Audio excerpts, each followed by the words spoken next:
Uphansi naphezulu kaloku kuphehlelelwa imiqulu yezithembiso zonyulo. I-PAC neyasungulwa ngo-1959 ngongasekhoyo uba uRobert Mangaliso Sobukwe ithi zimisele ukuxhuzula imikhala kuba bonke oomasipala kweli lizwe. The economy is on its knees, subjecting the youth of our country to an unprecedented onslaught of joblessness. Unemployment has reached staggering proportions as 44% of the population of Azania is without work.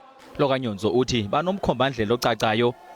Straight to the people, straight to the masses, straight to the campaigns. Working our campaign tomorrow, I'll be in Eastern Cape, and we won't stop until the 1st of November. Going straight to the African people, telling them to vote for the PAC. They have all the reasons to vote for us. We are ready to govern.